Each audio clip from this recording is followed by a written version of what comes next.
उसने एक को पकड़ लिया और उसे ऊपर खींचकर उसे नोचने लगा। सियोक ने पहुंचने में देर कर दी थी। उसने सबसे पहले उस फीमेल प्रिजनर की लिफ्ट से निकलने में मदद की, लेकिन उस दूसरे कैदी की जान बचाना इतना आसान नहीं था। वो कैदी भी ये बात समझ गया था, इसलिए उसने उन दोनों को बचाने के लिए अल्फा को रोके रखा। जल्दी लिफ्ट टूट गई और वो दोनों सीधा कई फीट नीचे जा गिरे। धमाका इतना तेज था कि आवाज बेसमेंट तक सुनाई दी।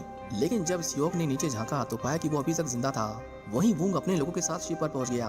उसके लोग लैंड करने से पहले खुद में सुपर सोल्जर सीरम इंजेक्ट कर लेते हैं, जिससे उन्हें कुछ देर के लिए सुपर ह्यूमन पावर्स मिल गई। इसी बीच सियोक अल्फा से जान बचाते हुए किचन में आ जाता है। उसने अंदर से दरवाजा बंद कर दिया और उस कैदी को कहा कि वो फ्रीजर में छुप जाए। कुछ देर बाद अल्फा दरवाजा तोड़ते हुए अंदर घुसा। सियोक ने उस पर कई गोलियां चलाई, पर सब की सब बेकार चली गईं। अल्फा ने उसे उठाकर पूरे किचन भर में पटका, जिससे उसकी हालत खराब हो गई। पर फिर भी सियोक ने हार नहीं मानी। उसने अल्फा के हाथ में चाकू दे मारा और जब उससे भी बात नहीं बनी तो उसने उसे अपने दांतों से काटना शुरू कर दिया। अल्फा उसे मारता रहा, लेकिन जब तक सियोक ने उसके हाथ को काटकर अलग नहीं कर दिया उसने उसे छोड़ा नहीं। उसकी आंखों में मौत का कोई डर नहीं था, लेकिन आखिर में अल्फा ने उसे जोर से लात मारकर उसकी गर्दन तोड़ दी, जिससे उसकी मौत हो गई। वहीं वो फीमेल प्रिजनर फ्रिज के अंदर से आवाज कर देती है, जो अल्फा सुन लेता है। उसे समझ नहीं आ रहा था कि वो क्या करे, इसलिए वो उन्हीं लाशों के बीच मरे होने का नाटक करने लगी। अल्फा जब गेट तोड़कर अंदर आया तो उसे कुछ दिखाई नहीं दिया, क्योंकि वो शरीर की गर्मी से अपने शिकार को ढूंढता था। यहाँ तक कि वो इतने करीब आ गया था कि उसकी सांसें अल्फा के चेहरे को छू रही थी।